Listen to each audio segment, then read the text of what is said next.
तीनों विभागों की विभागीय प्रोग्रेस रिपोर्ट की संयुक्त समीक्षा बैठक हुई आयोजित।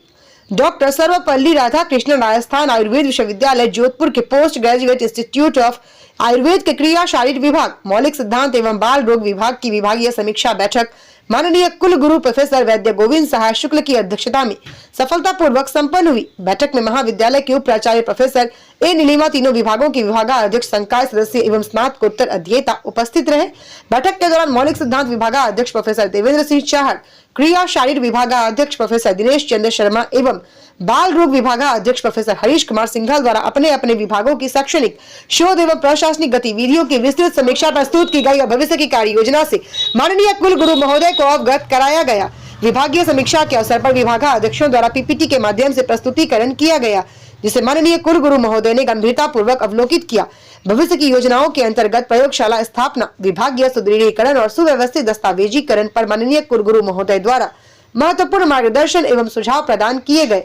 स्टार न्यूज़ प्लस के लिए राजस्थान के जोधपुर से नेशनल कोऑर्डिनेटर नवीन शर्मा की रिपोर्ट। उसको थोड़ा सा माइलस्टोन बना ले, कब तक कैसे कौन से प्रोग्राम करने हैं और जो कार्य कर रहे हैं उसका परिणाम अच्छा आना चाहिए।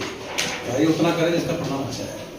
तो टीचिंग, लर्निंग, ट्रेनिंग प्रोग्राम जितने भी हेल्पनेस विभाग के पीजी स्कॉलर्स हमारे स्कॉलर्स हैं, लेकिन वो एक तरह से डिपार्टमेंट के हमारे हैंड्स हैं, वो हमारे सहयोगी हैं।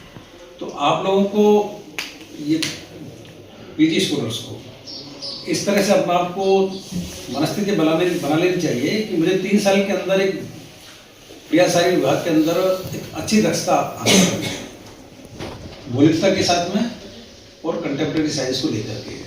मेरा मतलब एक स्वरूप अच्छा दिखना चाहिए, पहला विषय। दूसरा एक एथिकल अप्रोच बनी रहनी चाहिए, डिसिप्लिन। एक अच्छा इंसान, अच्छा इंसान लिए तो फिर सब कुछ बेकार है। तो हम कम से कम संहिता ऐसे ग्रंथों से जुड़े हुए हैं जहाँ पर आचार, रसायन, सदव्रत सारी चीज़ें हैं और इतनी कंप्लीट मान के चलता हूँ कि टीचिंग मेथडोलॉजी इतनी, अभी आज हम आधुनिक एनईपी की बात भी कर रहे हैं। तो एनईपी 2020 में जो उसमें जितना विषय दिया है ना न्यू एजुकेशन पॉलिसी में, वो न्यू एजुकेशन पॉलिसी नाम है उसका, लेकिन वास्तविकता में देखा जाए तो भारतीय शिक्षा नीति है वो।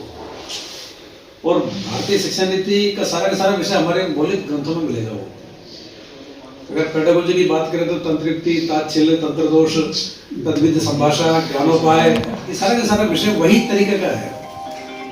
ठीक है ना? तो आप लोग बेहतर अच्छा कर रहे हैं और समय को खराब नहीं होना चाहिए। आपका समय 2 स्पीड में वो शुरू करनी चाहिए, लेकिन समय खराब नहीं होना चाहिए और अच्छे इंसान बन के लिखो, अच्छे मेहनत ठीक से हो। इसके अलावा जो दूसरा पार्ट है, ये अपना एक विषय है, दूसरा प्रबंधन का है। टीचिंग ट्रेनिंग के बाद में प्रबंधन, मैनेजमेंट। आपका विभाग का जो प्रबंधन है ना, आप जैसे अपनी डॉक्यूमेंटेशन पूरा होना चाहिए। डॉक्यूमेंटेशन को थोड़ा सा बार बहुत इसको केयरफुली नोट कर लो। आप अभी क्यूसीआई की विजिट होने वाली है, तो क्यूसीआई विजिट के अंदर मेरे विभाग से जो जाना चाहिए वो 100% जाएगा। अगर हम हायर रैंकिंग पे जाएंगे तो तब जाएंगे जब मेरे क्यूसीआई का पूरा अध्ययन कर लो। अध्ययन करके एक बार उसका अपने डिपार्टमेंट के अंदर ही उसका प्रेजेंटेशन कर लो कि हमारी क्या क्या ड्यूटीज है। हम काम बेहतर कर रहे हैं, लेकिन अगर हमारा डॉक्यूमेंटेशन नहीं है तो बेहतर काम करते हुए हम सिर एक ग्रेड पर आएंगे। पहले जब सब कुछ था, हमारे पास था, तो डॉक्यूमेंटेशन को विभाग के अपनी टीचिंग ट्रेनिंग के साथ में डॉक्यूमेंटेशन को परफेक्ट ले। ठीक है ना?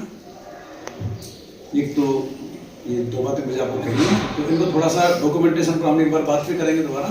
आपका लॉग बुक वगैरह है, स्कॉलर्स की लॉग कैसे भरी जाएगी, पीजी स्कॉलर्स की कैसे, टीचर्स की कैसे, वो डिले नहीं होनी चाहिए।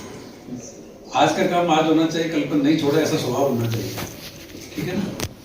और सारे पीजी स्कॉलर्स, हमारे स्कॉलर का मतलब विद्यार्थी, तो आप लोगों के प्रति, इनके प्रति बड़ा स्नेह भाव रखते हुए और आप इनके लिए पूरी शक्ति इनके लिए लगाई विभाग के लिए, ताकि विभाग विश्वविद्यालय के अंदर एक अच्छा विभाग के रूप में दिखाई दे। इतना हमारा आपसे कहना है और फिर मिलेंगे दोबारा। पहले भी आप एक दिन आपका जो पाठ है, जो आपका श्लोक रिसाइटेशन होता है, और उसके अंदर बीच में कोई जो संस्कृत के एक्सपर्ट है ना, उनको आप 2 दिन के लिए अपने आप लाइए। कैसे उसका उच्चारण करना, कैसे उसका समझिए, कैसे समास है, कैसे अन्वय करना है, ये सारी व्यवस्था सीखेंगे तो ध्यान में सारा आ जाएगा। ठीक है ना? ठीक है। हाँ, बहुत बहुत